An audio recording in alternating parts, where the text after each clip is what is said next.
And hopefully, all things considered, we are live. Yay! All right. Welcome, welcome. I'm going to go ahead and introduce my business partner, Mr. Peter Wolfing. See, Victor, that's why I keep you around. to figure out these things. Yeah, you know, you got to figure this stuff out. So this t-shirt that I'm wearing right now is the original t-shirt I bought in 2012 when I saw the Doobie Brothers perform live. And that's when I started this YouTube channel. And I'm going to tell you the story about how this one video, just a fluke. I filmed it on a just handheld at a concert, and I uploaded it, and now it has 2.4 million views. So if I can do it, you can do it. Anyone can do it. Those of you who were here earlier, I was playing an interview with Mr. Beast, who I'm following right now. He also wrote the forward to my friend Darren's book called The YouTube Formula. I just got my copy. YouTube Formula is what I'm going to be talking about for the next foreseeable future, because it's all about the data. It's all about understanding how does the YouTube algorithm work, and I'm learning some things. I got started on YouTube back in 2007. YouTube launched apparently in 2006. And one of the first things the book tells you to do is go try to find the very first video that was ever uploaded to YouTube. And so I'm going to share some of that at the end of the broadcast. It's very interesting, the story about how YouTube came to be, because YouTube really was created as a dating site. Did you know that, Peter? It's all sex or money, you know? What they wanted to do was have people upload videos and then match people based upon their video. And it did not work. People, it did not take off. People did not want to upload videos and match based on their video. And it's funny because the very first video, you can look it up, that was officially on YouTube was made by one of the three founders of YouTube at the San Diego Zoo. And he was basically trying to do like a cool dating video. We might play it at the end. But I want to introduce Mr. Peter Wolfing, my business partner. I'm a technical guy. Peter is a mindset guy, and together we form Intentional Mentoring. And we've been mentoring people now for going on 3 years consistently. Every week, we've done at least one live event. That is a massive library of content. So take it away, Peter. Tell us a little bit about your vision of intentional mentoring and what could people expect to receive tonight. Yeah, great. Thank you, Victor. I appreciate it. Well, for those people on here that are intentional mentoring members, welcome. And if you're not here, if you're here but not a member, you're in for a lot of great information. Content. Teaching is what we're all about here. Monday nights, Tuesday nights, and Thursday nights, all of it different styles of content. Monday is just a call. It's an entrepreneurship call. It's a mindset call to set you up for the rest of the week. Tuesday is a little more tactical, and today is really concepts we call deep dives on Thursday. Today we're talking a lot, obviously right now, about YouTube. We've been covering YouTube for quite a while, and off and on pretty much every week, talking about really what you can use YouTube for, because that's where it seems where most of the marketers are going at this point, although there's other social media, obviously. But for intentional mentoring, it's about putting things into practice, about doing things intentionally, so that this way you can progress every single day. We've recently often talked about getting 1% better in different fields of skill. And if you can do that, getting 1% better, you can conquer the world. So we really believe that. That's been proven to work. Through so many different coaches and mentors out there, and world-class people, not only athletes, but also in whatever they are, world-class in their field.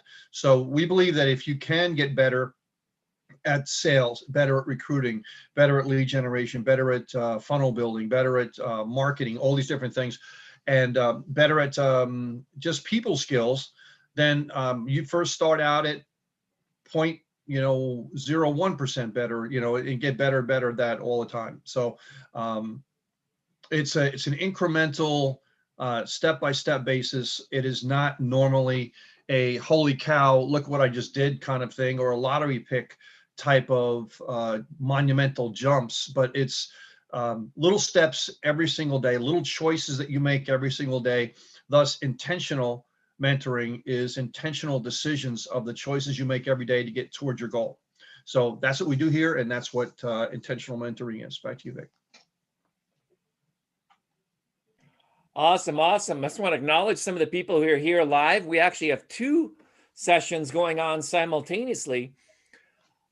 Just a big shout out to those of you who are with us in the Zoom. You guys are awesome because you show up every single week and you are here learning and growing, and you have the ability to participate. I have a slogan that I coined with another company. We call it don't just watch, participate. That was actually the slogan. Don't just watch, participate. And the basic idea behind that is you want to be engaged. Everything these days is all about engagement. And the more you interact, the more you learn. It also helps wire your brain so that you remember things better. When you're listening, you might want to take notes with a pencil. Why? Because think about it. If you went to elementary school, chances are you learned with a pencil. I'm pretty sure these days people in elementary school have cell phones, right? But if you when I went to elementary school, we learned with a pencil, and it was always a pencil so you could erase it. And what that does is it fires off these neuroreceptors in your brain that's associated with early stage learning. So things you write down with a pencil, you actually retain at a deeper level because of anchoring. Why does one video become viral and another one not? Because it taps into human emotion. It taps into our primal feelings of, do I like this? Do I like this person? Do I connect with this person? Does this person have something that I could learn from? And so I think it was about 6 years ago, I met Mr. Peter Wolfing in an audio call. And I listened to him and I said, you know what? I'm going to meet that guy. And so I flew to Orlando, met him actually in New York City for the very first time. And then he invited me to be a keynote speaker at his event in Orlando. We've been friends ever since. So we've gone through a lot together, and we're now about to roll out a whole new level of transformation. Because I don't know, unless you've been sleeping under a rock, you notice that Facebook's been having some challenges lately. They are trying to evolve themselves in the face of a turbulent storm. Well, those of you came here early, and I'll put the links in the description. One of the channels that I've been following for quite some time is a channel by someone known as Mr. Beast, and he actually has several channels. Peter, do you know that Mr. Beast has as many viewers every single week as the Super Bowl? Every single week, he has as many viewers as the Super Bowl. That's almost like, you think about that, your brain explodes. It's like, how is that even possible? It's like, what? Right? Crazy. Right. And so what we were watching before we started this broadcast was a video that an independent YouTuber put together, compiling 3 or 4 interviews, curating, not even his content. He's already got like 100,000 subscribers just by curating someone else's content. So I think a lot of you are overthinking what you're wanting to do on YouTube. You're thinking, oh, I need to make my content. And what you'll quickly discover, you know what? You don't have to make your own content. As long as you're not violating anyone's copyright laws or restrictions or breaking the rules, it's a fair game.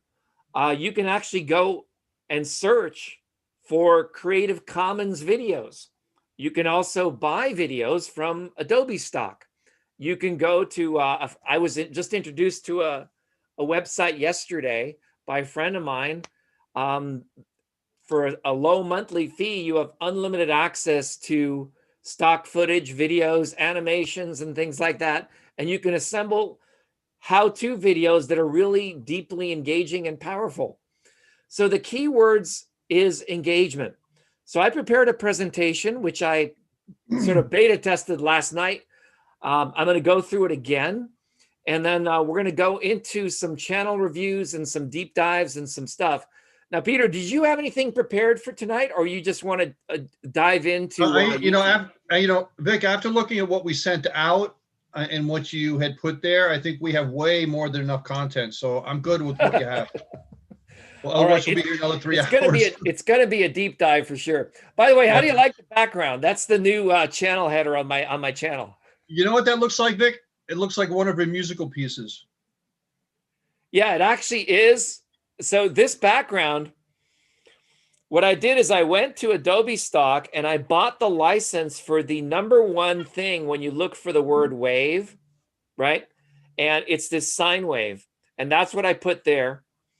And then one of my musical pieces on my channel, which is computer animation, it's actually called El Elyon. It's a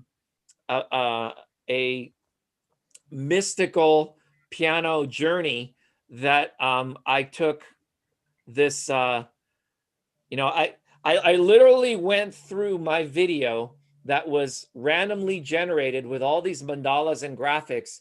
And I found the one frame that I thought caught my eye the most. And then I superimposed an image of a butterfly. A lot of people don't know this, but I have a graphic design company. I used to be the technical person in a graphic design company. Other people were more creative directors. They understand the artistic side of things. I'm more the hands-on guy that actually makes the things, and we do posters, and we do cover art, and we do CD covers, and we've done all kinds of things.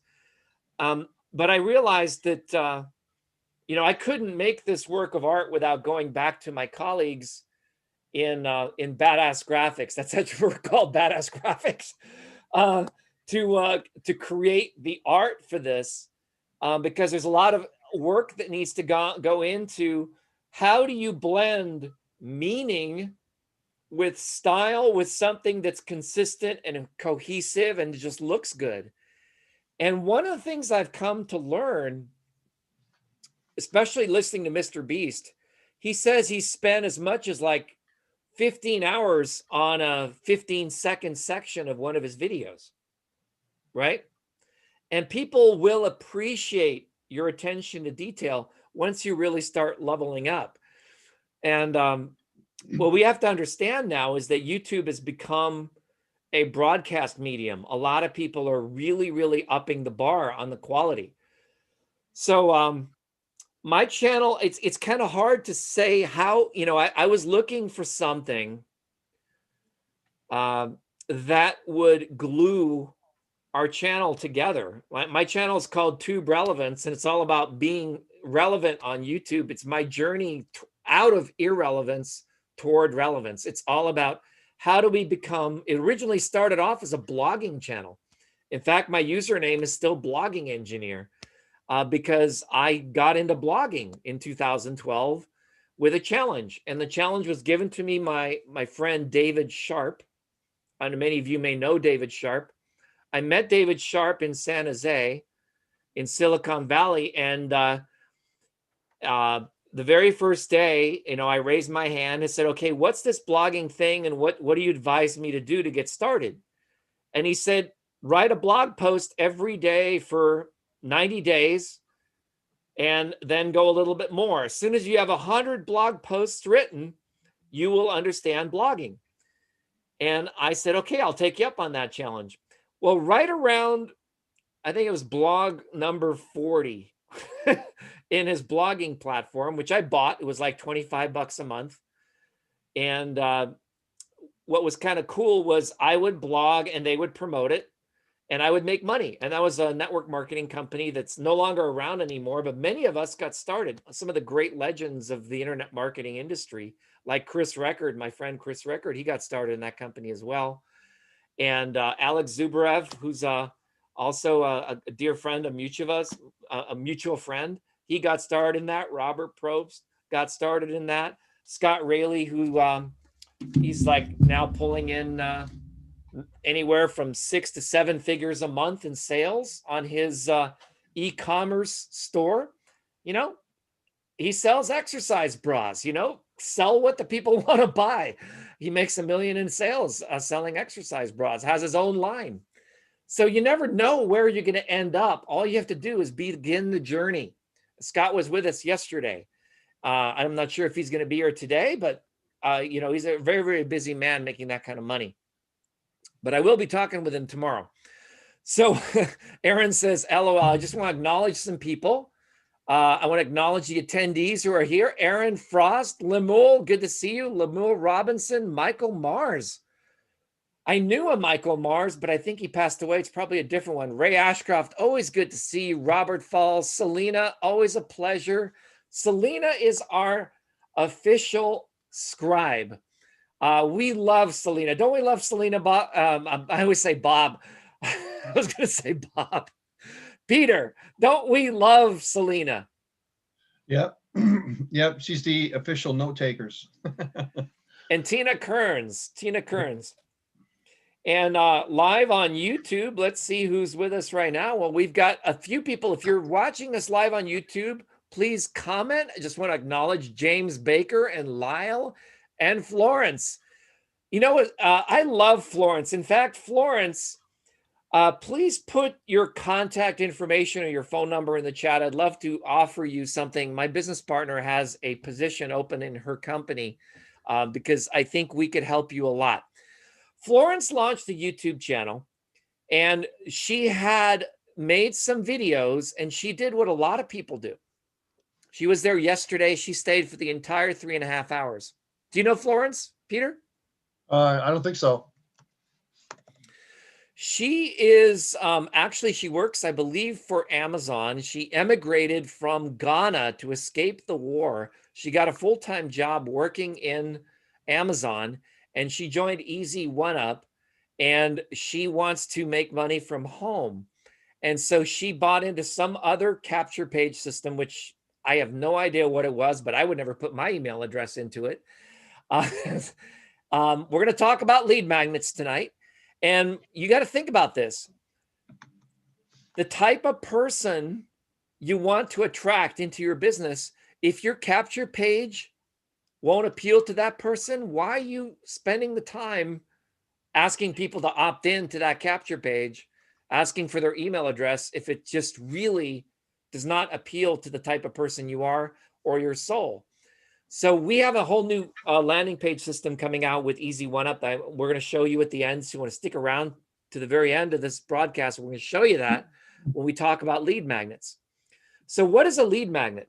Well, a lead magnet means you want to move people away from YouTube, away from Facebook, away from what they're currently paying attention to, and you want them to give you their email address or your email address and phone number, or just their pixel. Because once you have them click anywhere outside of YouTube, outside of Facebook, you can tag them with a tiny little bit of code called a pixel, and you can pay top dollar. Pixel advertising is the most expensive. So a lot of people don't know this, but if you target people to their pixel, you will spend more than if you just target people by their interests, unless you have a lot of volume, because it's really, really targeted. It's extremely targeted. These are an actual human being that visited your website but didn't do anything, right? They maybe visited your store, but they didn't buy your product, and you want them to come back to your store. Well, in the 1800s, there was a book written called Advertising. I don't remember exactly the name of the author, but it was in a previous webinar, 1885. I do remember that date. And he said, we need to have 20 impressions of the message, the same message, before someone will buy from you, right? So a lot of you are out there thinking, oh, okay, I'm just going to put up one video on YouTube. I'm going to have it be, hey, I'm an entrepreneur, join my business. How's that going for you? Right? Peter, do you get my drift? Yeah. Yeah. So what I told Florence yesterday is, why don't you go into the product, watch the product, take one of the videos at Intentional Mentoring, something that inspired you, and then in your own words, summarize that, and don't ask people for anything. Just give them, hey, I just saw this. I just learned something the other day. Like, I'm going to do that tonight. I was watching in my LinkedIn feed because on my phone, my life became a lot more peaceful when I removed Facebook from my phone. On my phone, I only have YouTube and LinkedIn. And so I'm scrolling through my LinkedIn feed, and one of my friends, Dr. John Demartini, had a post in there, which is exactly what I needed to hear this morning, early morning. It was like 8 a.m. You know, Peter, that's early for me. Well, Yeah. starting at 8 a.m., I got this post, and he said, I'll paraphrase it. There are three, what do we say in the email? We says there are three motivating forces. There are three motivating forces. And Tony Robbins talks about these all the time. There is pain, the avoidance of pain, or the pursuit of pleasure. And Tony kind of stops there. Have you noticed that? We saw Tony in Las Vegas, Peter and I. Right. And what I loved about what Dr. John said, he says there's a third force. And the third force is inspiration. Inspiration. See, when you're driven by desperation, you won't guarantee purposeful fulfillment. When things get challenging, you'll more likely give up because you don't want to pay the essential price of greatness.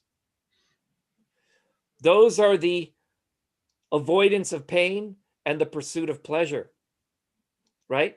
Pain and pleasure is part of that. Inspiration knows the costs and challenges, as well as the rewards and benefits, and you do it anyway. So when you're truly inspired, you know there's going to be challenges, you know there's going to be setbacks, but you're going to do it anyway. Even like this broadcast, Zoom has a bug. If you do a broadcast in Zoom, it thinks that your YouTube live stream is the same as it was the last time you did the broadcast, and it makes an error. So now we know that, and we have to start the broadcast a little earlier in order to put the correct key in there. You would never know that unless you had experience. Nothing can replace experience. But see, as you get more experienced, your ability to articulate profound concepts increases based upon your experience. And I think that's really the key of what we're going to be talking tonight. See, what I want you all to do is to have a YouTube channel. I just read that there's north of 31 million YouTube channels. It might be even more by now. But that's a lot of channels that you're competing against. Most of these channels have maybe one or two videos, maybe under 100 subscribers, right? So your first milestone is to have 100 subscribers, because you can't even pick a unique name for your channel until you have 100 subscribers. Your next milestone is to get to 1,000 subscribers, which has a little bit more perks, but then you've got to persuade those 1,000 subscribers to watch 4,000 hours of your stuff in 1 year. Okay. Once you do that, then you get an invitation. And that invitation basically says, hey, would you like to join the creators program in YouTube? Which means that you now are eligible to earn money from your YouTube channel. And you also get 24/7 support directly with Google employees who will help you with anything you need. Anything you need with advertising, anything you need with support, anything you need with, you can rename your channel as many times as you want. You can do all kinds of things. Not as many times. I think it's a limit of 3 times per year. But you know what? If you go through an identity crisis, as I did this morning, you only need to go through that once or twice a year. So I'd love to get into the PowerPoint, if I may. Peter, I want to give you some camera time before I do. Is there anything you want to say? You've known me for a while. You've seen the evolution that we've gone through, and I'm making this video for you. This is not a Victor tube. This is not a Peter. This is all about you. Mm-hmm. What we want you to do is to be inspired by the things we teach you today and to take this and apply it to your channel. And most importantly, I'm going to be showing you 3 tools. 2 of them I invented, and one of them is used by all of the other YouTubers that I know, and I also use it myself. However, I find that without these other 2 tools, most people don't really have a prayer.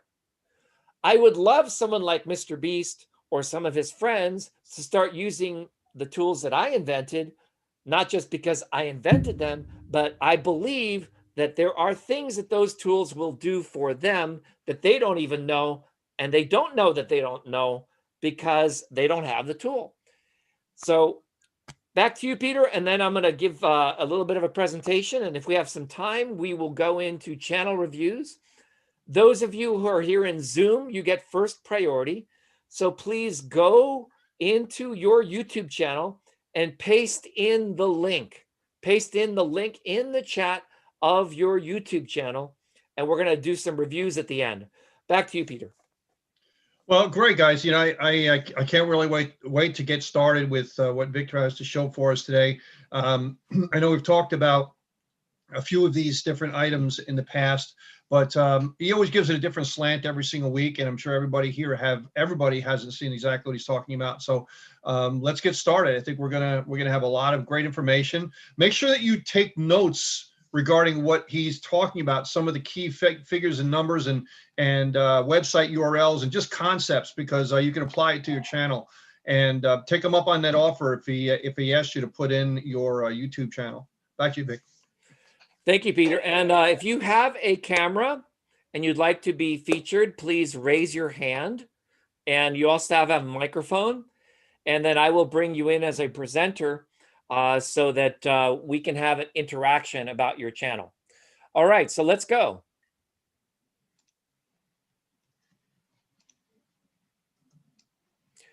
You should see cascading waterfalls.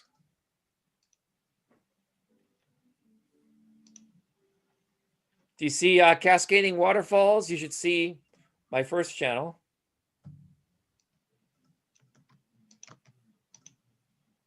Peter, you still there? Are you seeing my? Yeah. No. Okay. I don't know if you're asking me. Yeah. Yeah.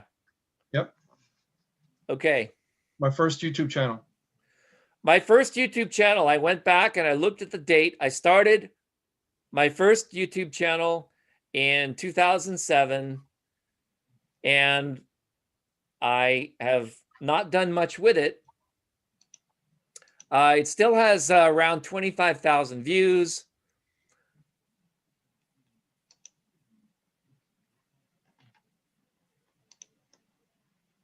I'm going to start an extra recording. While I do that, I'm going to give you a tip. Because we're streaming this live on Zoom, the maximum resolution that Zoom can stream is 720p. And I just learned that 720p is not enough to be even considered for quality standards any longer in YouTube. So what you need to do is run another recorder that's 1080p, which I'm doing right here right now. And that way, when I edit the replay of this video, the actual replay will be of a much higher quality than this live stream. So you always want to have two recorders running. You have your first recorder that's streaming live, and then you also want to have a second recorder. I recommend using something like Camtasia Studio or Vimeo or other tools. You can go find these, but I just like Camtasia Studio. So I'm going to be recording this in parallel at the same time as we're streaming this live, so that the quality of the video will be much better when we have the replay available. So that's just a bonus tip before we even begin. All right, so let's get going. You're going to see a 3, 2, 1. 3, 2, 1. Hit it. My first YouTube channel I created in 2007 on July 8th, just after the Independence Day here in the United States. And I uploaded a couple of my own videos of my music. Then I got into blogging after being inspired by a man named David Sharp, and I created my second channel September 6th in 2012. And then I created search engine software called SearchTriggers, and I created my third channel that was dedicated to my software December 23rd in 2013. Those are my 3 channels. What's your channel? Please put the link in the chat. So if you're watching us live on YouTube, or you're watching a replay or a live stream, please put your channel link in the chat. And if you're watching us live inside of our Zoom session, please put the link in the chat there. We're going to review your channel if you're here in the Zoom. And if you're not in the Zoom, then we'll have other alternatives, which we'll talk about later on in the broadcast. But first, I'd like to give you away my course. My course is called Tube Relevance, after the name of the channel. And the whole idea was about being more relevant in YouTube. Simply said, I reverse engineered my own results, and I wanted to see what did I do right so that I could do it again. And so if you answer this question correctly, I'm going to give you my $100 course called Tube Relevance, the deluxe edition, absolutely free. The first person that says this and gets it right, 1, 2, or 3, which channel do you think got the most views? And Peter, if you could be with me and maybe call it out, because I can't read the chat. Right. So far, nothing. Probably most of the people here already have Tube Relevance. Well, if you already have Tube Relevance, I'm going to give you a bonus training that I recorded before I'm even releasing it into the main program. How about that?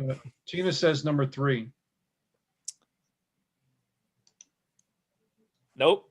Let's see what someone said in YouTube. Did anyone put it in YouTube? I'm going to count down. Florence, you were there yesterday. All right, I'm going to give it to you anyway, Florence. Florence got it right. You know, I love Florence. I was her very first subscriber, right? She was wanting a channel review yesterday. She came in, she shared her link. I looked at her channel and she had a few views, but 0 subscribers. And I was her first subscriber. So congratulations, Florence. Put in your, okay, I've got your email. Yes, okay, I've got your email. I will send you your gift, and I will upgrade you into the full version of Tube Relevance. Just go to, I'm going to put the link in the chat. Just go there and register for free. Put in your name, and I will upgrade you. Isn't that cool, Peter? Yep.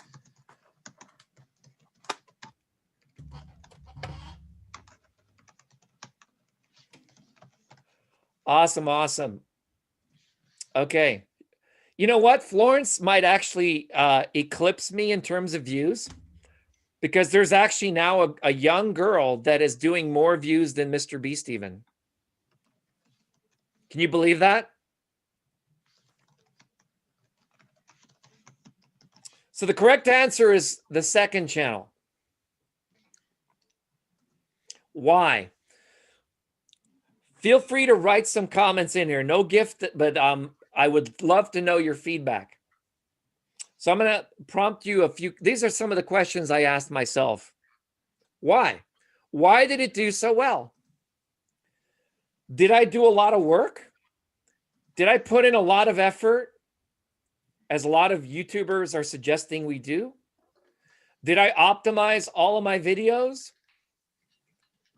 with all the knowledge I have right now? No. I uploaded a few videos and basically forgot about the channel. That's it. Years later, I reverse engineered my first 1 million views and I made a course about it. After, I made a course about how to be relevant in Facebook. I made this course because I got so frustrated with Facebook that I wanted to move all of my strategies and my thoughts from Facebook over to YouTube. SearchTriggers, my software. I launched this SEO tool for blogging. I did it out of desperation because I had to write these 100 blog posts. It was painful and I ran out of ideas. So what does a programmer like me do when they run out of ideas? Well, we write tools. So I wrote the very first version of the tool. It was called Niche Driver. And all it would do is it would scan the internet for niches that were trending. And I wanted to look for some ideas for what should I blog about? And I was blogging in WordPress. One day I had an idea. And my ideas sometimes take years before I get a good one. And I almost feel embarrassed to show you this slide, but I will show it to you anyway. As you can see, from 2012 up until November, actually May 24th, 2017, that's like almost 5 years, the shoemaker's children went barefoot. I didn't think of using SearchTriggers on YouTube. Can you believe that, Peter? Yeah, that's amazing. I was just using it for organic Google ranking, writing articles, doing SEO, helping clients, getting one of our articles ranked in Success Magazine and Inc. Magazine, and doing press releases. I never thought, oh, what if I did it for YouTube? Duh. Because I always thought, oh, well, the algorithm is different.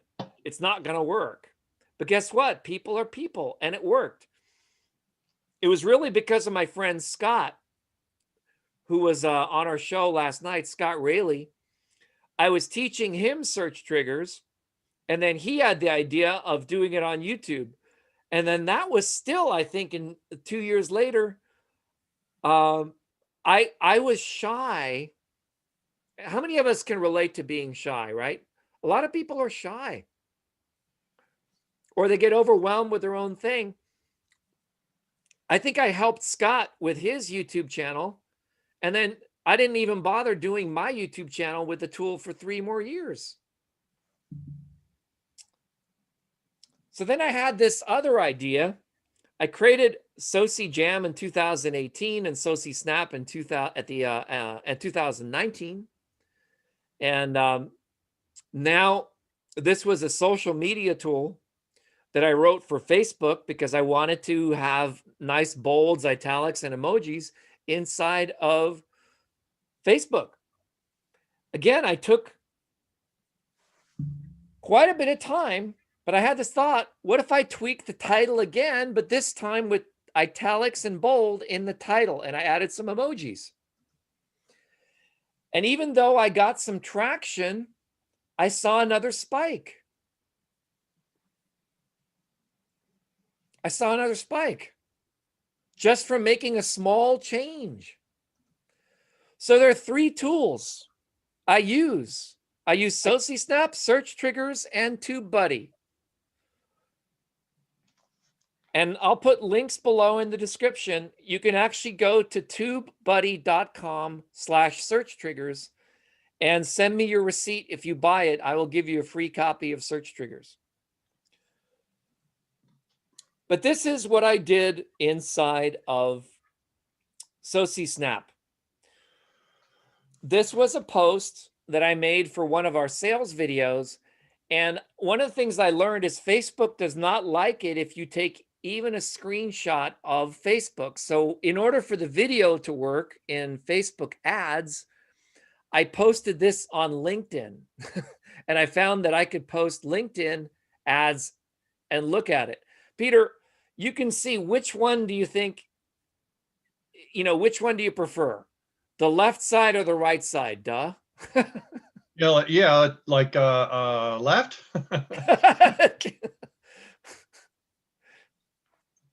Right?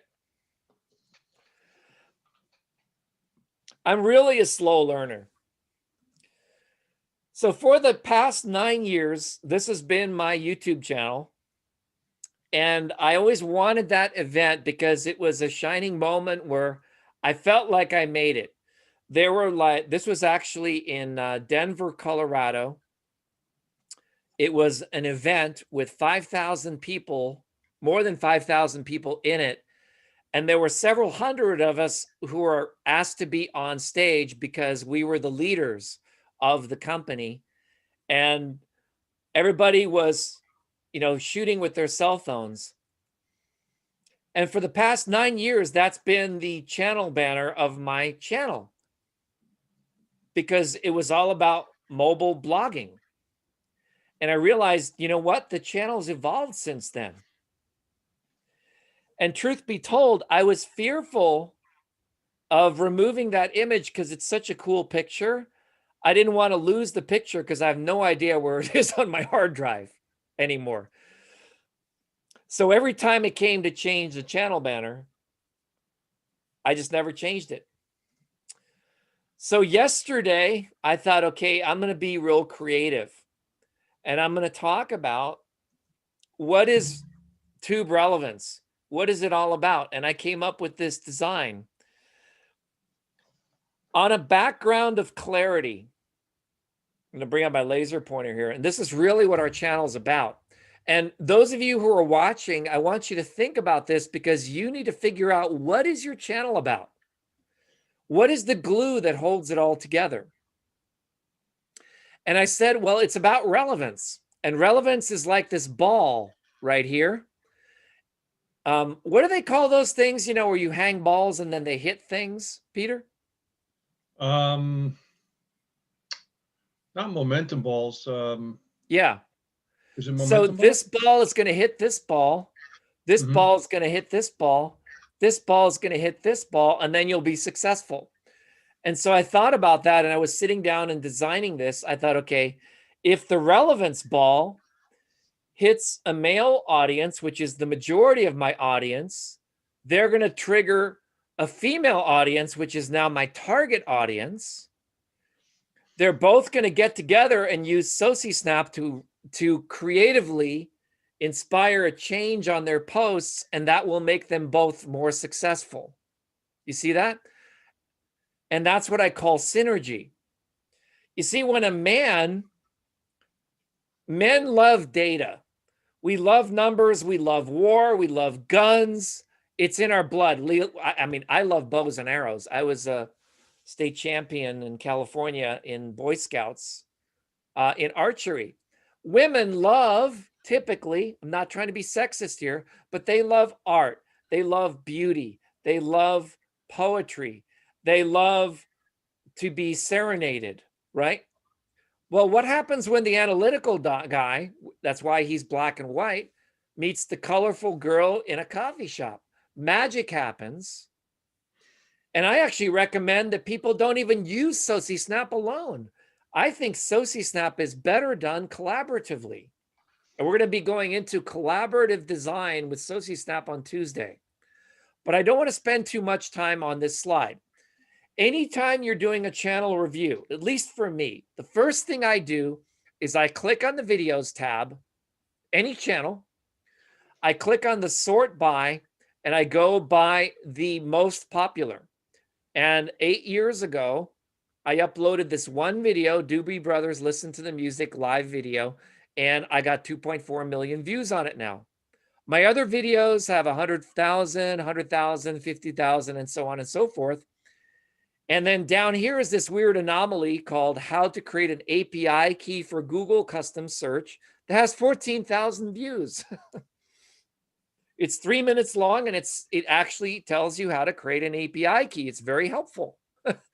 That was something that a lot of our customers in SearchTriggers were asking for.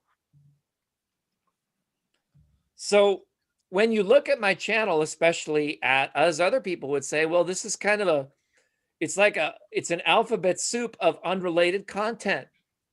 So I needed some inspiration.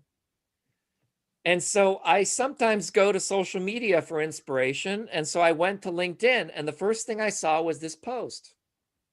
And this is the one I shared earlier, but I'll restate it. There are 3 motivating forces. One is avoiding pain, next is seeking pleasure. The third is inspiration, which transcends the first 2. The first 2 are motivated by desperation. The third is inspirational. When you're driven by desperation, you won't guarantee purposeful fulfillment.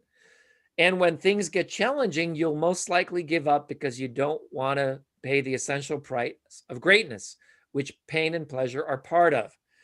Inspiration knows the costs and challenges as well as the rewards and benefits, and does it anyway. When you're inspired, you embrace both pain and pleasure in the pursuit of your purpose. What I love most about are these hashtags. Hashtag human behavior, hashtag balanced mind, hashtag personal growth and development. These are not normal hashtags. But he is a great, great, inspiring author and mentor and a dear friend. So that spun me into an identity crisis. This morning, I went through a total identity crisis. And I think all of you need to pay attention to this, because this is really, really key. Peter, you might want to think about this too. I asked myself, what do all these things have in common? And I look at what is the percentage of views across my whole channel. So 90% of my views are music videos. Doobie Brothers, Robert Plant, other rock and roll music and things like that, Deep Purple, concerts that I've been to that I filmed. And of that, the advertising revenue goes to the band. So the only benefit I get is increase of view count on my channel, which I have to spiral into something else before I make money with my channel. So 5% is my piano music, which is original. 3% is my how-to videos.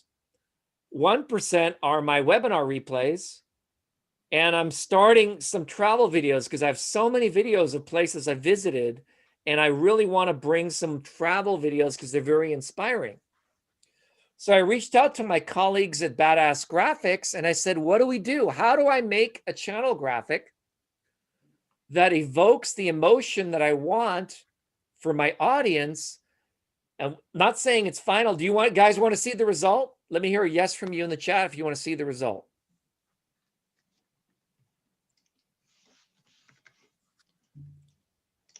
Okay, cool, cool. We see some yes, yes, yes, yes, yes. All right, great, great. Thank you. So here's the result.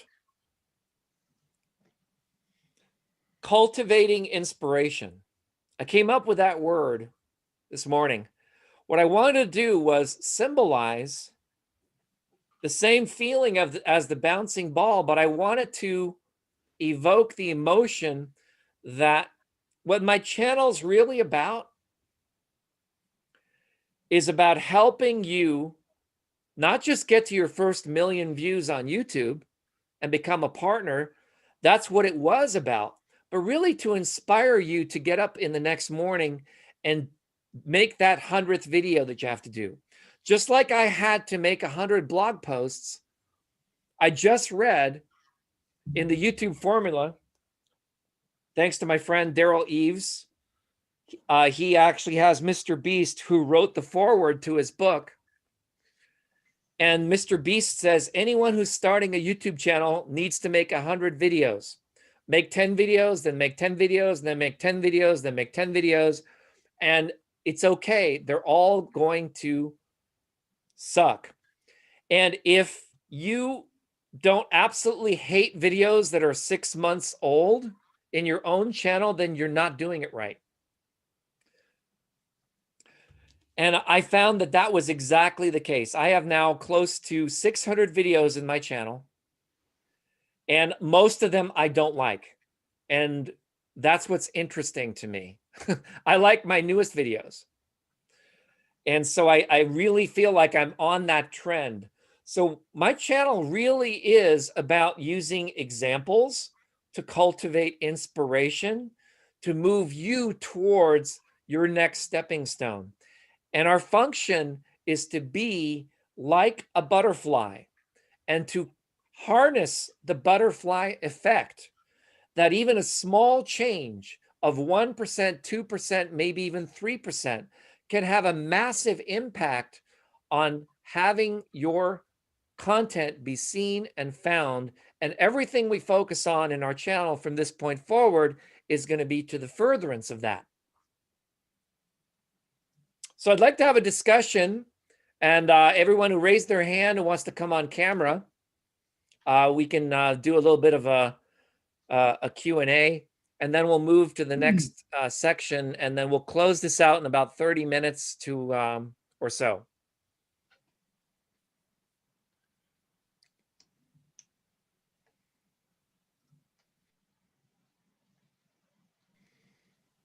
So Peter, what do you think? What do you think of the first part of the transformation? Yeah, I thought that was interesting, the way you broke down what you wanted to accomplish and the small idiosyncrasies of your channel, and how you broke it down into pieces so that this way the badass graphics could come up with the compilation of the different types of graphics. One thing I would love to see is maybe on a Tuesday night, a tactical Tuesday, is just basic Photoshop skills. Basic, simple. Simple, basic stuff, because you don't have to farm out everything you do on Photoshop. How do you layer stuff? You know what I mean? Just basic stuff like that would be great to be able to watch how that's done, so you can get simple, basic things done versus having to hire everybody to do that. The more complicated stuff, you hire a professional for that.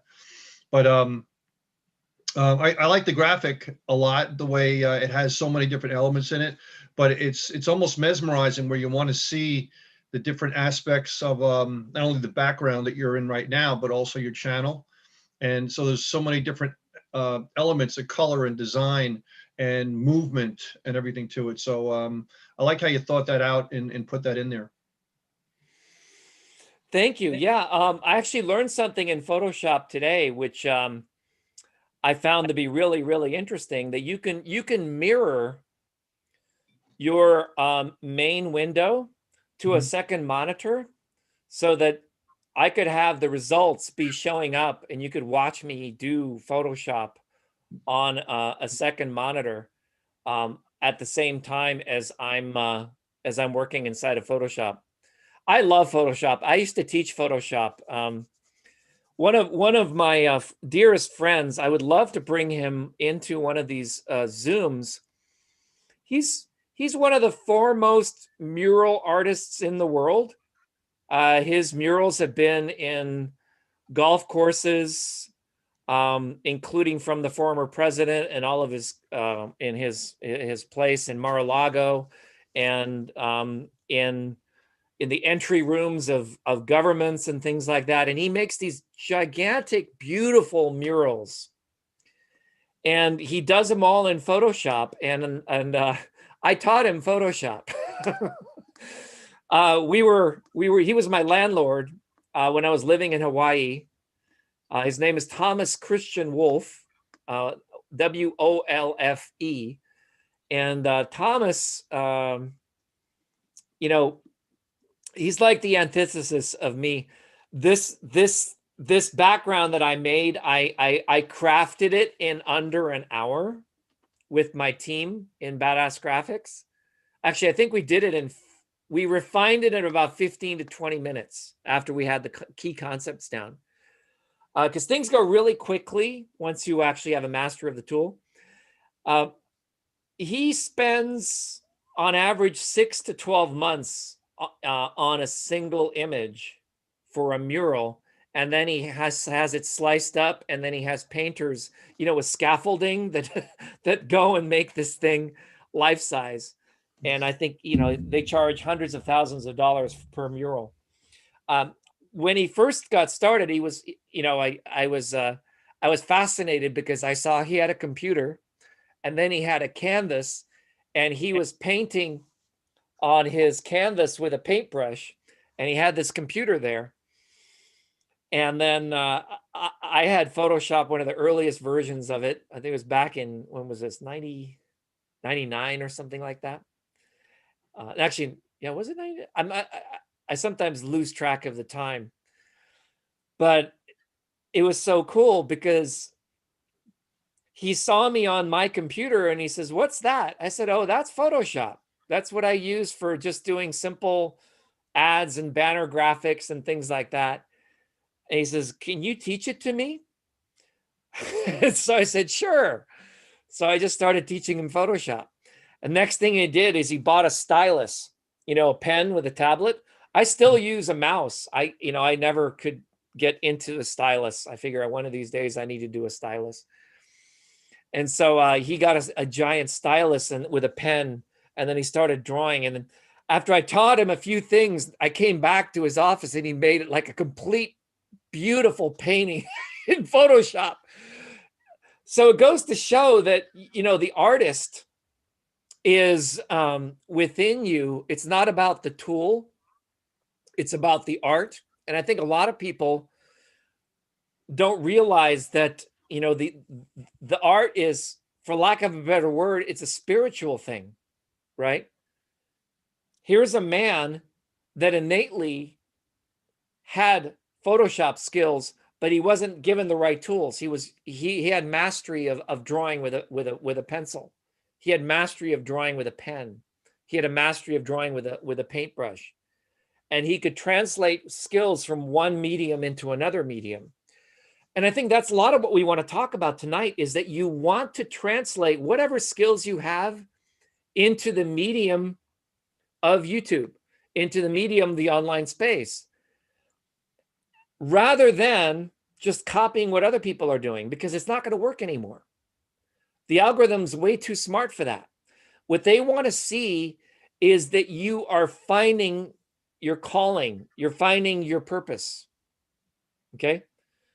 And oftentimes, you know, I see a lot of people struggle with technology. And I say, you know what? If you had no technology, like, for example, I could still do search engine optimization. I've been doing SEO since 96. It was only invented by my business partner, Bob Heyman, in 95. I've been doing it longer than almost anyone on the planet. And I could do SEO with a pencil and a piece of paper. I wouldn't even need a computer. I could explain it to you with a pencil and a piece of paper. So if you think you're limited by technology, you're not. Go back to a pencil, grab a piece of paper, sit down under a tree, and map out your purpose. Draw it, write it, do something. That's going to impact your ability to evolve your channel more than anything else. Back to you, Peter, and then we're going to go into the next level of discussion. Yeah, your purpose is so important. It's something, it's like a living, breathing document, you know. that you have to keep on crafting over time, and it's going to vary a little bit here and there. But once you find your purpose, it's you become almost unstoppable. You know, Vic, I was just to throw out as an idea. You were talking when you first started about a guy who did some commentary on the Mr. Beast. Remember that thing I did with Tom Brady?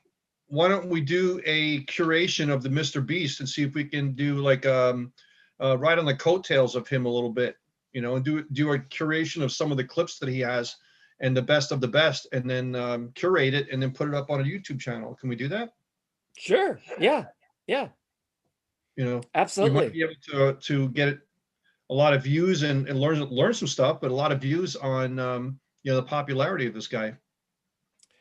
Mr. Beast is the age of our sons. Mm-hmm. So, but yeah, I think that would be a great idea. He has, you know, he got started in Minecraft, right? And eventually he started finding his calling, which was all about making money. All of his videos have some form of money in it, like, you know, just crazy things. Like he actually invented an app, was in the App Store, and he said, I will pay $25,000. You download this app and you put your thumb on your phone, and the person who, of all the people who download the app, I'm going to pay you $25,000 who can hold their thumb on the phone the longest. And so then what would happen is, as soon as, and they had like a leaderboard, the people who held their thumb on the phone the longest, that last person got paid $25,000, and then they brought him up on camera, and then he made a whole bunch of videos about that. So he comes up with crazy ideas to give away money, right? He did one video where he says, I will give away, you know, he went to, this was like, I think at Costco. He says, I want you, here's a shopping cart. I want you to go and pick everything you can in 15 minutes and stuff it inside of this cart. I will pay for all of it up to $1 million. That's it. That was his video. So he says he spends like $2 million to make these videos, and he makes like 10. For every 2 million he spends, he makes like 10. It's the Pareto principle. It's the 80-20 rule. Yeah, because he knows even if he does that, he's looking for this hook that's going to get people to watch, which is going to get YouTube to pay him, which is going to make him more money that he's spending. But he's really a cause-oriented person. I mean, one of his most recent videos was all about, I watched it. I mean, I was riveted. I couldn't stop watching it. It was about, it was during COVID, and he wanted to go to the most expensive restaurants in the world and order the most expensive foods that they had on their menu. And he started finding these restaurants that actually had edible gold. Have you ever heard of edible gold?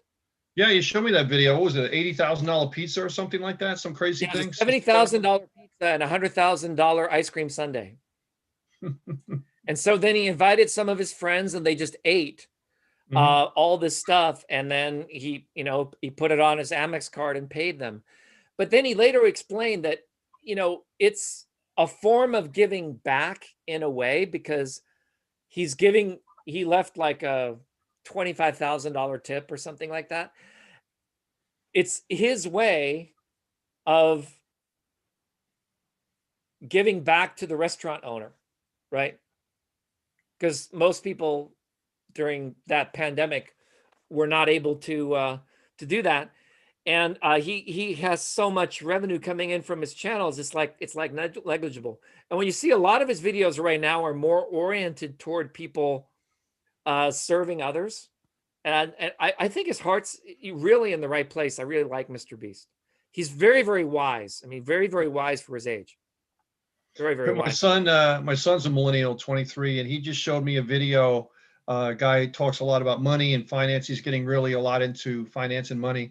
And he was talking about the digital currencies, and that now I think it's Ethereum that they're selling digital art, but when you buy it, you get the I don't know if it's not the blockchain, but the digital code of the art, or a cartoon character or something, that even though people can copy it, you're the only one with that digital license for that. And there was this little cat that was sold for over $1 million. I couldn't believe it, you know? So he's saying, what would happen if, you know, some of these popular video games sold the sword of the samurai, you know, for whatever amount of money, you know?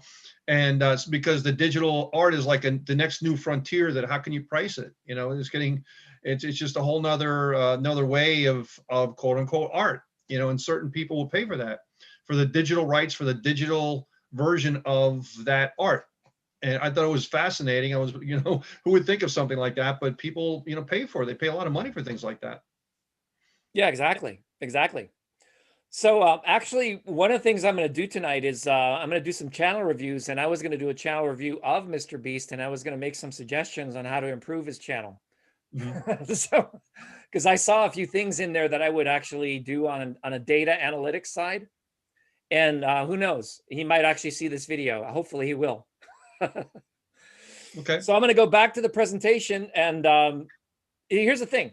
Even someone like Mr. Beast, even Darrel Eves, and even Roberto, friends of mine that I contribute to their channels. I go super chat, I go hang out in their channels, and I offer advice to the audience and things like that as much as I can. I love these guys. They don't know what I know about search triggers because they didn't make the product. I created the product. They don't know what I know about SociSNAP because they're not using this stuff yet. What I'm going to show you tonight, they don't know, and they don't know that they don't know, and they may not care to know. But if some of you start having success with what I learned, eventually it will get their attention, and then they may go, oh, wow, well, maybe Vic was right after all. I have a whole group of mine. You met a friend of mine in the United Kingdom. Some of the predictions I made about the internet 20 years ago are now coming to pass. You know, and he was there and he remembers the predictions I made.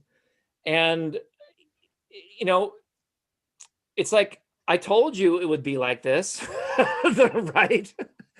So it's, you know, I don't know where this stuff comes from. The best place I can explain it is this graphic, okay? Inside of the space of the wave, inside the space of the art, inside the space of the infinite randomness of this graphic that's right behind me, when you ground it with something solid like the Doobie Brothers and a black t-shirt with a microphone, ideas will just come into your mind out of thin air because you're live, you're there, you're on camera, you're in the moment. So that's why I want to do this discussion. So let's get going. But does it really come out of thin air? Yeah, that's a discussion for another time. I'm gonna go improve Mr. Beast's Mr. Beast stuff. Victor's wish list is Mr. Beast recommends SociSNAP and SearchTriggers. Yep, that's it. That would be a good problem to have.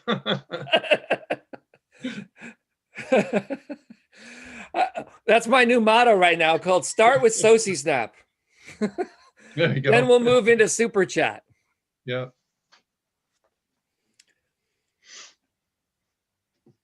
All of you, put your hands on your heart and say, I want to play the game of Super Chat.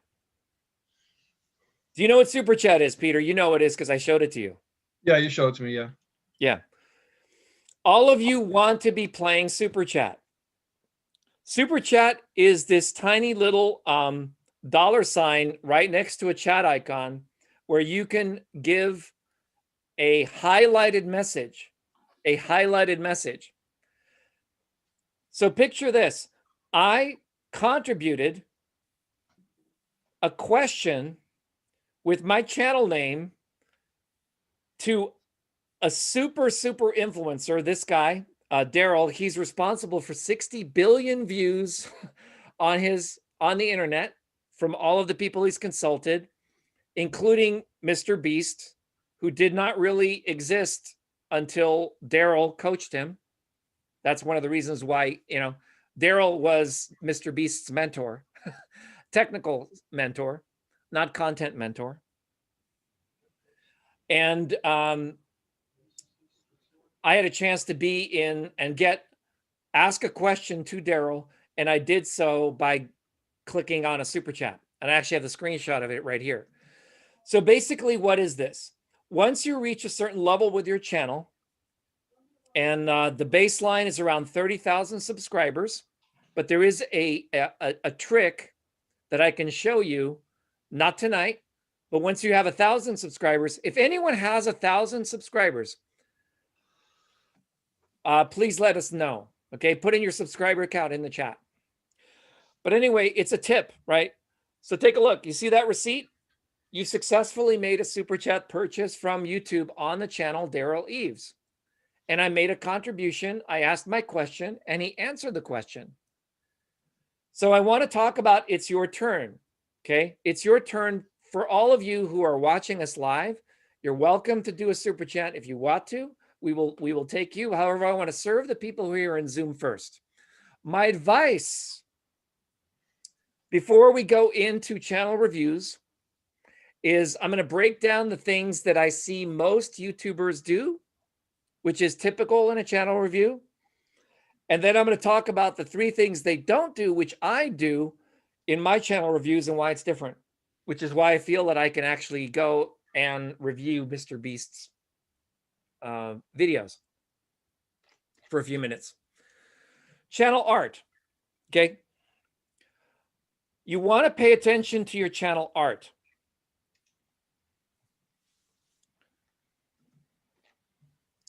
An expert suggested I create a new channel. And because I said, well, I had this channel that was successful with Doobie Brothers, and I want to sell my piano music. And he said, don't try to combine the two. Go create a separate channel for your piano music. And I might still do that, right?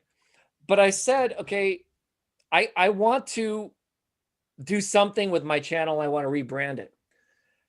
Well, this is one of the channels I looked at this morning, which is called I Just Want to Upload. And this is that guy that is curating Mr. Beast. I don't know if he has anything to do with Mr. Beast, but all he did is upload 4 videos. Mr. Beast explains the YouTube algorithm 1 month ago, and he got 85,000 views. I just want to upload. And I kind of thought about that. And this is a very, very important distinction. When you look at Mr. Beast, when you look at some of the top YouTubers, they're not about branding themselves. They're about branding what the channel's feeling is about. So this one says, you know what? I just want to upload. I don't really know what my channel is about. I just want to upload. I love that. So that's why I kind of went with my channel with cultivating inspiration, right? Cultivating inspiration, because that's like a feeling that I want to convey with my channel. So think about that with your channel. So most channel reviewers will look at the graphics and the branding of your channel to see if it's cohesive. Then they're going to go through the thumbnails. Okay. Now, that's all they typically do. They look at the spread of all the videos on your channel and the thumbnails. What I do that they don't do is I look at the titles, right? I look at the titles of the video and whether we can make a better title. Now, this is a secret I've never shared before, so pay attention. And Peter, maybe you could restate it. This is so important. I think people need to get it. Emojis are symbols. I believe, and the data seems to reveal the same, that they are not indexed in search results. It is just as important what not to have in your title as it is what to put in your title. Let me clarify. If you go to YouTube and you search for Doobie Brothers Benefit Concert, that was what I used SearchTriggers for to get my video to its first 50,000 views. So I got my first 50,000 views with the long tail benefit concert. But then I discovered I'm already #1 for benefit concert. I want to be #1 or #2 or #3. I think I'm right now #3 on the song name. Listen to the music. So what I did here is I left the word benefit concert in this video, which now has 44,000 views, doing the exact same thing I did before. And then I removed the word benefit concert by turning it into an emoji using SociSNAP. So I kept it on what a fool believes right here. So the word benefit and concert is indexable by the search. But I removed it via SociSNAP with the italics and bold emojis in the video. And I just put in the benefit and concert. As soon as I did that, I got more views on this. And it literally went from, I think, 1.5 up to 2.5. So almost 1 million views just by removing the word that I used to rank for. Peter, do you want to comment on how profound that is? Well, it's you're getting, you know, a 30% or so bump in the traffic by just tweaking and measuring. Guys, the thing that SociSNAP does, one of the things, if you didn't catch it, is that we with our visual eyes can see benefit concert, but it's not real letters. So the indexing doesn't read the real letters there, so it doesn't really see benefit concert. Right, so we're seeing what our visual intellect and eyes and mind read as benefit concert because they look like letters, but technically they're not the shape of letters that the algorithm sees. So if he makes that tweak and he jumps from 1.5 to almost 2.5 million views, that's like, hello, you know, that's a big change, and something that's pretty profound, that really other people probably don't have a clue about. So big difference. And, you know, also the italics and different things like that you tried and you measured again as well too. Right. All of these things in red are emphasis. Okay. We see them with our eyes, but they're all emojis. They're all emojis. That's it. That's the emoji of the letter B, emoji of the letter E, emoji of the letter N, and so on and so forth.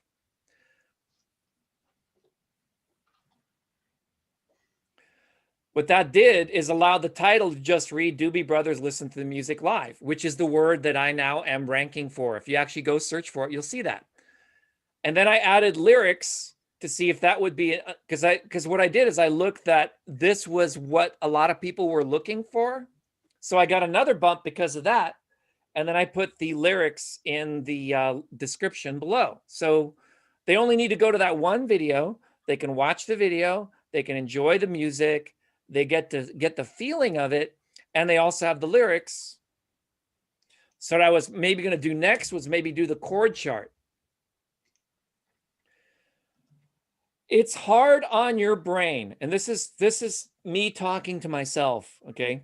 And maybe you can talk to yourself about this, but maybe you can have a breakthrough because of it. To do the same old thing that works. Because as human beings, we are obsessed with novelty. We're obsessed with innovation. And when you find something that works, the hardest thing sometimes is just to keep doing the thing that worked until it stops working. It's painful. But this is one of the biggest secrets of making money that exists on the planet. When I look at my accounting every single year, the stuff that made us the most money is the same stuff that made us the most money last year, plus 10 or 20%. The things that we try, the things that we test, it's not the baseline that our business relies on. Peter, your thoughts on this? This is a tough one for both of us. Yeah. Yeah. I mean, You got to be able to think different, guys, and think about innovation, try different things to see what's going to be working, test different things, and be willing to sometimes make a mistake, to be able to see what it works. Because if you don't try different things like he's circling now, the 44,000 versus the 2.4 million, how's he ever going to know what's really working? So it's, split testing and trying different methods, combinations, and so on to be able to see, but also to be able to know what you're doing, why you're doing it, so you can actually see the numbers and be able to come up with an intelligent decision as to what really happened. Because if you don't really know how to read analytics and how to recognize, you're not going to know what worked and what didn't. It's just going to be just pot luck, and you won't really know. So you're not going to be able to duplicate it. Exactly. So what I'm working on right now is, what if I did the same things that I did with this video, right, to this video? Because it's already getting almost to that 50,000 mark, right? And I have to almost like mark my calendar. Okay, once it hits 50,000, then I'm going to go make a tweak. Then I'm going to go make a change. When I'm going to make a small adjustment. That's the butterfly effect. Make sense? And then we'll push this one up to 2.4 million. Okay, so I asked for advice, but I didn't like the advice.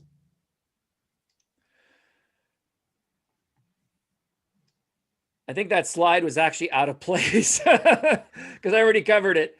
I said that's what led me to the branding conversation, because I had to rebrand my channel. Well, let me put it this way. I'm still going to take the advice. I'm going to go back to the channel, my first channel, and I'm going to rebrand my very first channel. I'm going to put all my piano music back on my original piano music channel. So do you guys want to know the formula? This is the formula. The YouTube formula. And this is from the book, The YouTube Formula by Darrel Eves.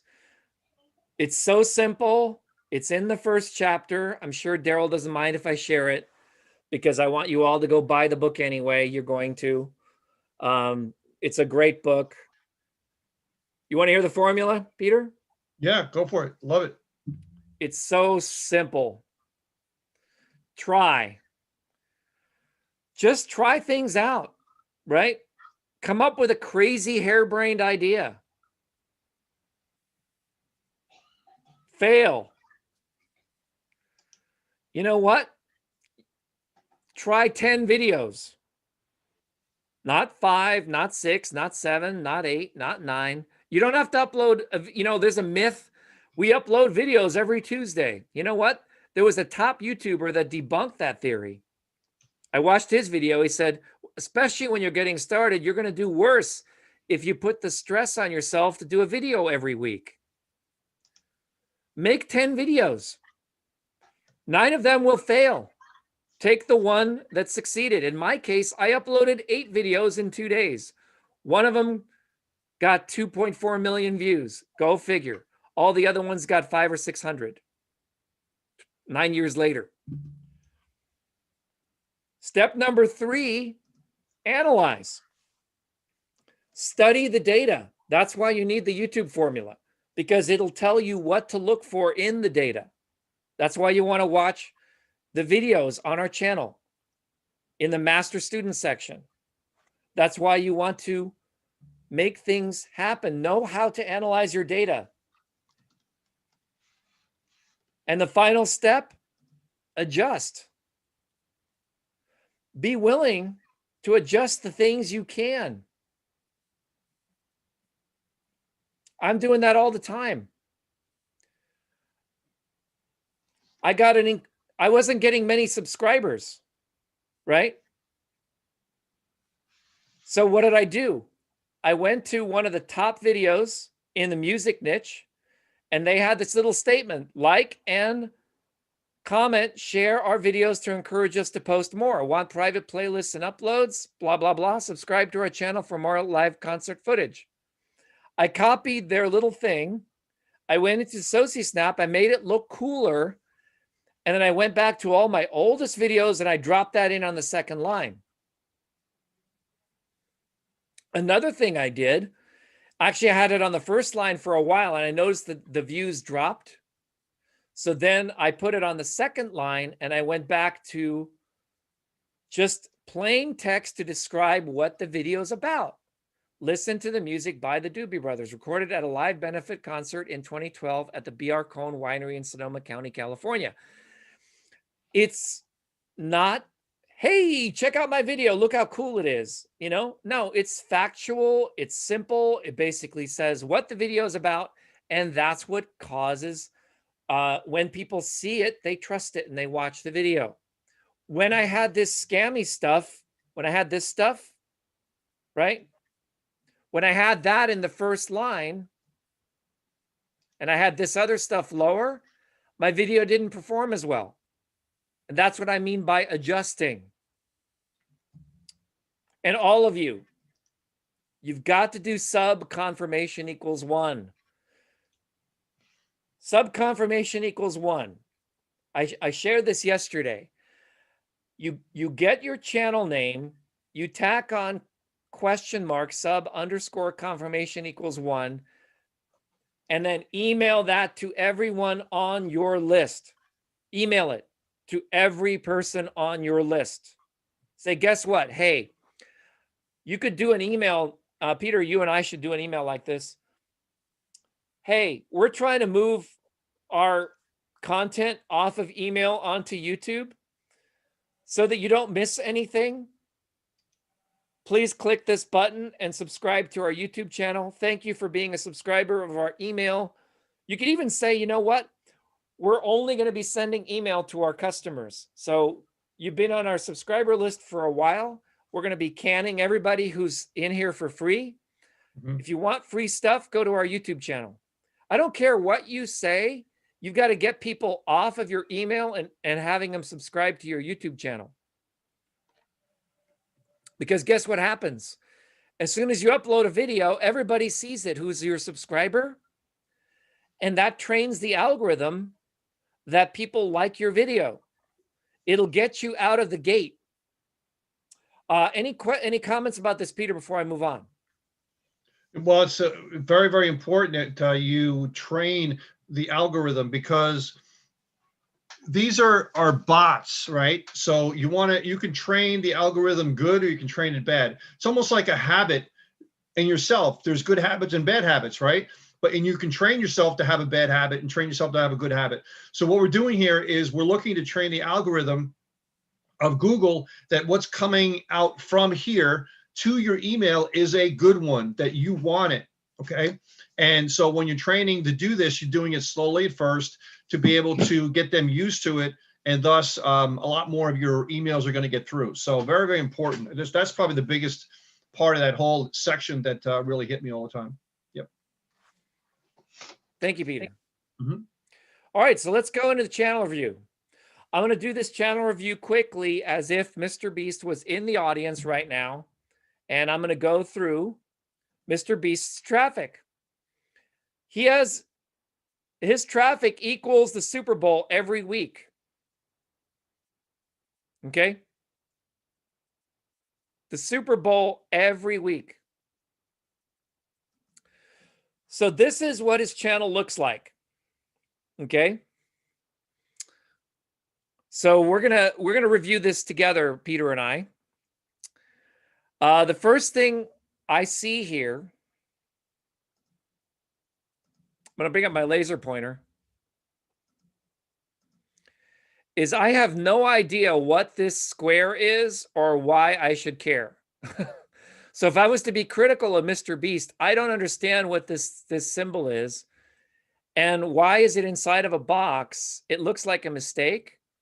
And I also think it's kind of weird that he has the word I and then will. Right? It didn't leave me with a fuzzy feeling because I was a subscriber of his before I even saw this. Follow or I will sue. I think it's kind of clever, although I don't think it would engender people who are not. I mean, it's definitely kind of a negative call to action. So here it is. I ate $100,000 golden ice cream. I bought everything in 5 stores. YouTube Rewind. I put 100,000 Christmas lights on a house. I opened a restaurant that pays you to eat at it. Everything is I. I'd like it to see more about you, you know? He can get away with it. However, if he really wants to, I think, make a difference in the community, I would shift the focus from I to you. I don't know. What do you think? Peter? Yeah, I think that, well, I guess it's really working for him, but if it's working for him, who says that he can't get a 5% tweak, So Right. if you're, a lot of times when we're talking about things, like what you're talking about before, when you're focusing everything with I instead of you, it's a whole different perspective on it, on people perceiving how they perceive what you're talking about. So you might have a good point there. Yeah, so what I'm going to do is I'm going to bring him up. Ooh, wow. Look at that. You see that? There we are. We're live now. There's that Mr. Beast YouTube algorithm explained. I just want to watch 2 months ago. So let me go into here and type in Mr. Beast. And I'm going to go look at his channel. Hopefully it will work. Okay, it is. All right, so this is his traffic. He had 287 million views. I had 53,000 views. In terms of magnitude, I'm like a tadpole, right? His total lifetime view count is 9.2 billion. He has 700 videos. I have 600. He has 287. His channel keywords are Mr. Beast, Beast, Mr. Beast, Mr. Beast, and Mr. So he's very much branding himself. Okay. In a channel review, the first thing I do is I go to videos and I click sort by, and I go to most popular first. So this is, I put 100 million Orbeez in my friend's backyard. And then this other one I saw, anything you can fit in the circle, I pay for. Going through the same drive-through 1,000 times. I went back to first grade for a day. I think it's kind of cool. But let me go and look at this. And I'm going to. This is 50,000 Orbeez. This is 200,000. This is 400,000. How many Orbeez is that? That's 1 million Orbeez. Yes, that is 1 million Orbeez. And it's only 1% of our Orbeez. That's a weird flex. But okay. There's 1 million Orbeez in every box, and we have 100 boxes. Can you hear that, Peter? Yeah. 49.6, 49.7, 49.8. 49.9, 50 million. Where has enough Orbeez to fill up all of the United States? Dude, these things get like 30 times bigger with water. I didn't even know what. This is 100 Now you have to open them all. Are you sure? It looks kind of like it's 99,999,984. Ow! And now we're gonna take these 100 million Orbeez and we're gonna put them on the tarps back here in the backyard, wait for it to rain, and we have so many Orbeez that it might literally overflow this fence. We might not be able to contain them. Whoa, Orbeez! Yeah! Whoa! Whoa! All right. So you already lost my attention after 1 minute and 13 seconds. I was okay, but I'm going to kind of go through here. I'm going to go to the. Okay, so here's we're later in here. I'd like to thank my parents for teaching me how to swim. That's Do you good. think your dad would be proud? Can we get his dad on the phone? He'd be so proud of me right now. Dude, I'm exhausted. I need out. Hey, Chandler's dad. Chandler just won a competition. Let me guess. Well, are you proud of him? It depends on what he did, man. He swam 2 laps around the pool. Here, let me show you. So they put all these Orbeez and they grew in size. I think that's really cool. Okay. So with 113 million views, Let's take a look at the keywords. He has no tags. Oh my gosh, he has no tags? That's bizarre. I would at least put some tags. All right, so I'm going to bring up SearchTriggers now. I don't understand how you would not have tags. Do you think, Okay, is there any way to know if he deleted them or not? He might have. I'm just If he going to had type them in and the he word deleted them? Orbeez. I don't even know what I didn't know until I saw Mr. Beast. I had no idea even what an Orby was. All right. So let's see how many videos have Orbeez in it. All right. Orbeez, let me explain this, because a lot of people don't, they're looking at the internet backwards.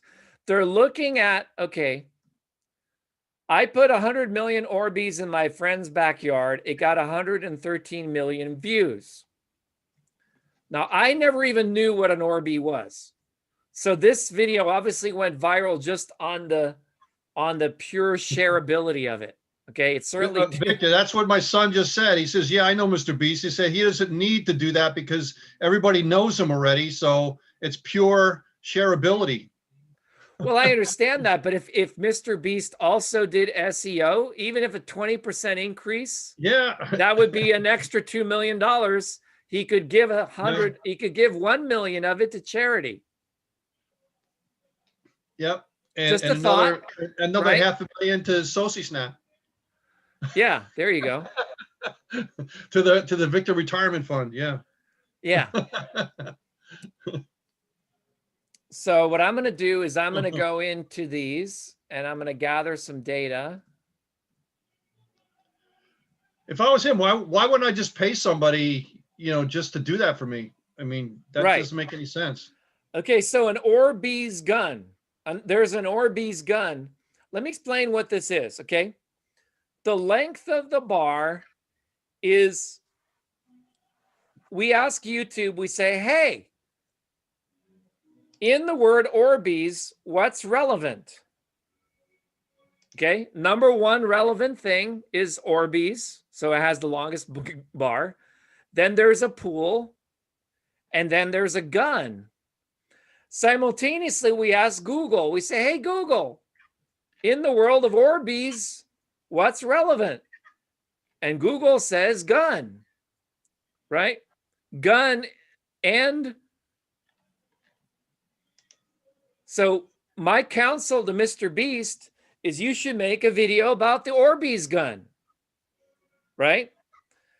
Yeah, you already nailed the pool. Why don't you do an Orbeez gun? Then we also see these things called, so what I would do is I would grab that as a tag. I would grab that as a tag. I would future pace and grab the gun video.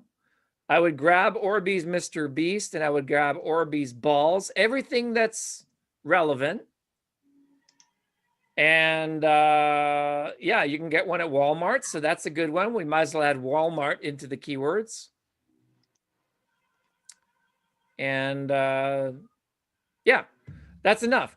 So then what I would do is I would go copy these keywords, edit your tags, and paste them right into your tags. Okay.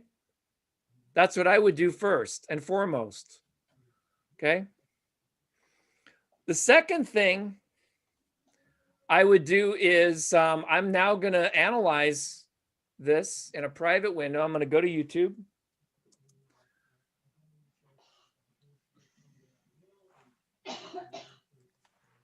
Orbeez, and you can see Orbeez pool shows up number one. Orbeez pool, Orbeez gun. You notice how SearchTriggers said the exact same thing, Peter? Yeah. Yep. Okay.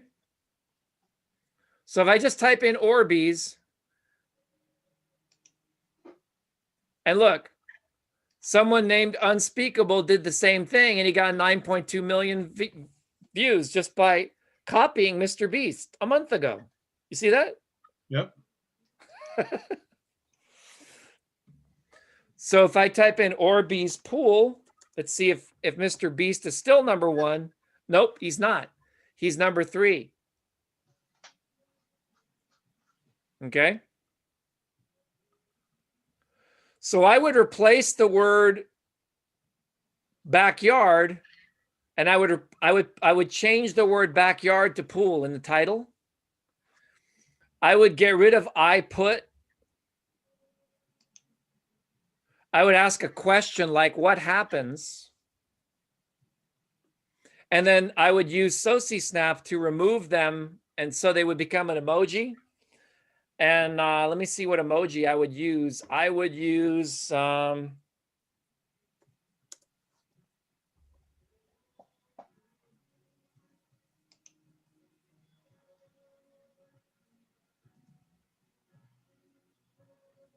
just gonna rewrite his title. Okay, I'm just gonna go grab this right here. I'm gonna go in here, I'm gonna paste it in, clean it up a little bit. I put 100 million Orbeez in. Okay, what I would do is I would lead with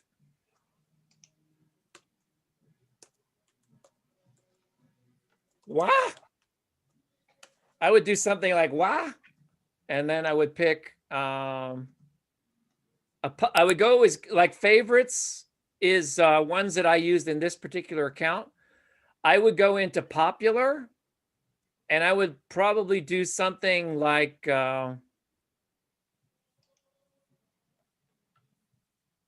I don't know. I mean, at least in our community, this one, like maybe like what happens. I would take that bold and italic when keep the 100 million Orbeez. What happens? I would actually underline that. What happens when I put 100 million Orbeez in my friend's pool? I would wager if we did that change to Mr. Beast's title, we would probably see a 20 or 30% increase on that, and he would probably beat these other competitors that are currently eating his lunch, at least as far as search results are concerned. See, I'm not a huge fan of making so many new videos. I'd rather go back to your oldest videos, tweak them a little bit, and push them to the top and give them new life, right? So you make more money. There's a lot of copycats out there. Mm-hmm. Peter, do you have a swimming pool? Why don't we make a Orby video? Yeah. You know what? We should do that. First thing you do when you go to Florida. Yeah. No swimming pool yet. I have a big lake behind me though. All right. So that's my advice for Mr. Beast.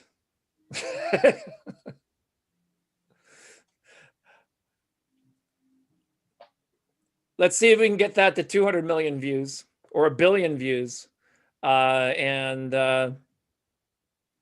using SociSNAP. And just to show you, I mean, I'm just going to do this now. I'm going to make a video in YouTube. Be back in 2 minutes. All right. I'm just going to upload a new video.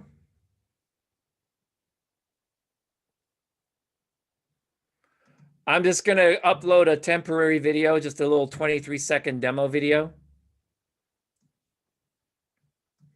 And I'm not going to turn it live, but I just want to show you what I would do for Mr. Beast with a video of mine, just to illustrate the tags and the description. We're going to do that next.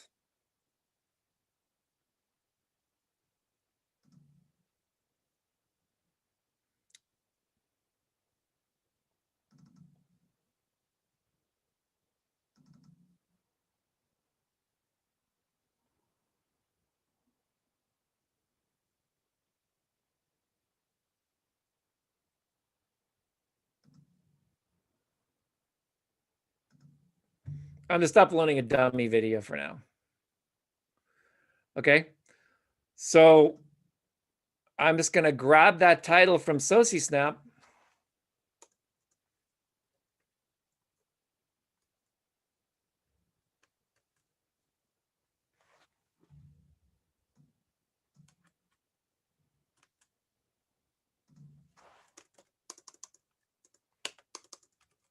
There we go.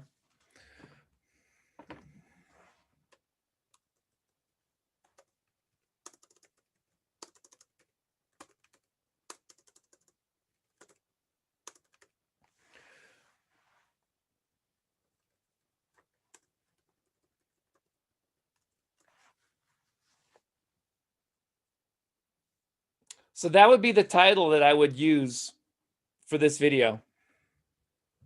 And then now let's go back to his description. This is 50,000.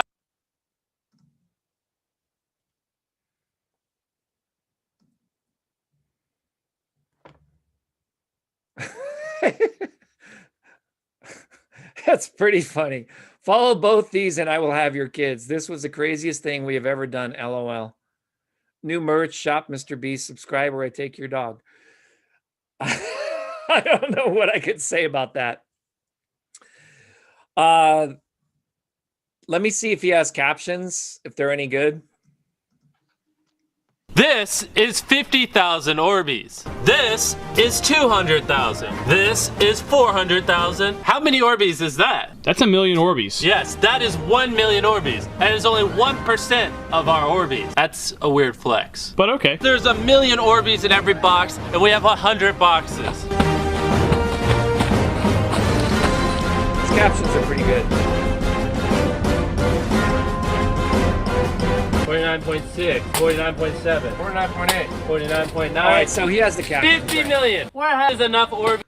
All right, so any of you guys want a channel review? If not, we can call it a wrap. I'm ready to go. Any of you inside of the live stream? Okay, so I'm going to take some questions from the live stream. Do you just write it in SociSNAP because I can't find the letters as emojis?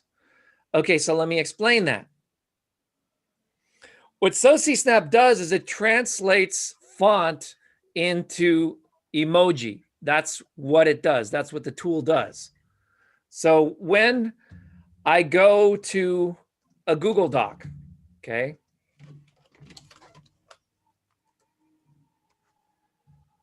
actually, let me go grab another one. I'm glad you asked that question. I'm just going to keep this on the screen while I go, because I have too many Google Docs, but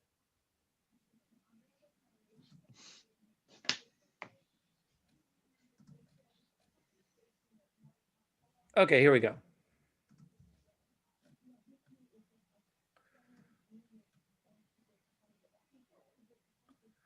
Let's keep it super simple. So here's a Google Doc, new feel-good piano music alert, okay? I was gonna post this on Facebook, okay? So if I go to my Google Docs and I copy this,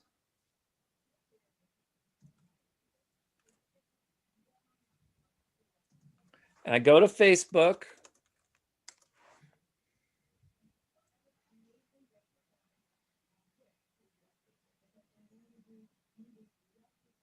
and I do a post and I paste it in, you'll see it removed all of the bolds, okay? It removed everything that was italicized. So now I'm gonna go back in here and I'm gonna say, I'm gonna make that bold and italic. I'm gonna make this one just italic without the bold. And now I'm gonna do is I'm gonna grab all the same content from Google Docs. I'm going to copy it to my clipboard. I'm going to go to SociSNAP, going to go to the previous one, and then I paste it in here. I'm going to keep the Orbeez one there. Actually, I could probably move it to the bottom. Okay. Then I click next and then next again. What it does, it says it copied to clipboard. Now, when I go back to Facebook, you see it retained the look. And the way it retained the look was by converting the YouTube into the emoji of the letter Y, okay? And you can see when I put what happens when I put 100 million Orbeez in my friend's pool, you see it underlined that as well. Okay. So the same thing happens in the description and in the title. So if I go paste this in right here, I can put bolds and italics in my descriptions of my YouTube channel. I already have it on my clipboard. I now go over to LinkedIn and I create a post. And you see, it keeps the same formatting.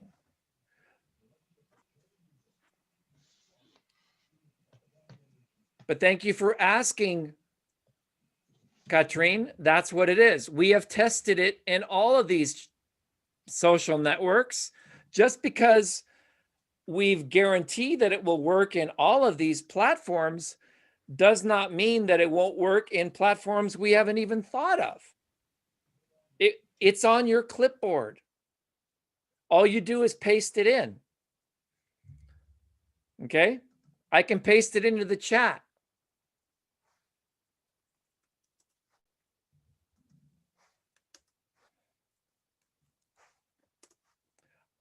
And if I paste it into Zoom chat, you'll see it in Zoom chat. If I paste it into YouTube chat, you'll see it in YouTube chat.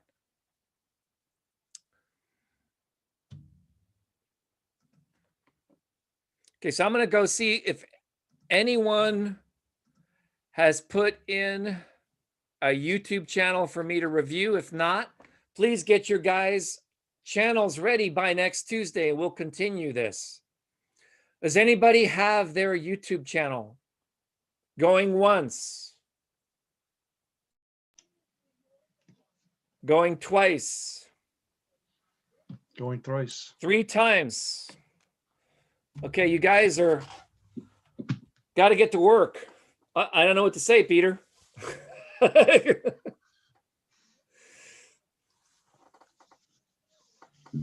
All right, just want to give another shout out to my friend Darrel with a Derral Eves, the YouTube formula. I'm going to be reading this book and summarizing it for you in future sessions in the context that you guys need to buy this book. It's on Amazon. You can also get it at ytformula.com. I don't get a cut or a commission. He's such a mentor. I mean, imagine being able, I mean, you know, Peter, you and I met Darrel at the Marketers Cruise last year. Mm-hmm. And we had no idea that he was actually the coach of Mr. Beast. So, but he's a data guy. I mean, this is a heavy book. I can already see it's going to be, this is for people who are serious about having their YouTube channel be successful. You know, if you're not willing to make 100 videos, or you say, oh, that's too much for me. You know what? I made 100 blog posts. That's what I did. Make 100 videos. That's what it takes. Your first 100 are going to suck. You'll eventually discover who you are. It's a path of self-discovery. What else do you got to do? Right. It's just what else you're going to do, right? Yeah. Right. But please don't make the mistake of doing a YouTube channel just to have people join your network marketing business. No one's going to join that way. It does not work. Teach them something. Send them to a Zoom webinar. Send them to subscribe. Now, we promised we were going to talk about lead magnets. And this entire training is a lead magnet. If you want a replay, how many of you guys got value tonight? Okay. You have to go to intentionalmentoring.com and opt in if you want to have a replay of tonight. That's as simple as a lead magnet. You see how easy it is to get a lead magnet to work after you've delivered the value? It's much harder to have a lead magnet work before you've delivered the value. So my recommendation is deliver the value through a free medium like YouTube. And then after that, retarget the people who watch your videos and offer them to opt into your business. And for that, you have to learn how to advertise. It's as simple as that. That's an advanced technique, but it's super simple. Back to you, Peter. Let's close it out.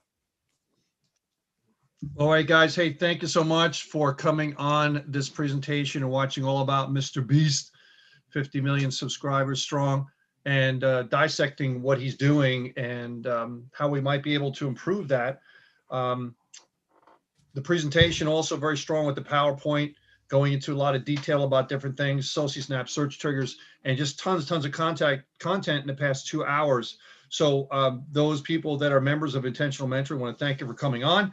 If you're not, we invite you to become a member of Intentional Mentoring or buy SociSNAP, SearchTriggers, or whatever. So you can contact the person who invited you, Victor Grant, myself, and we'll tell you more about how you can get any of those products.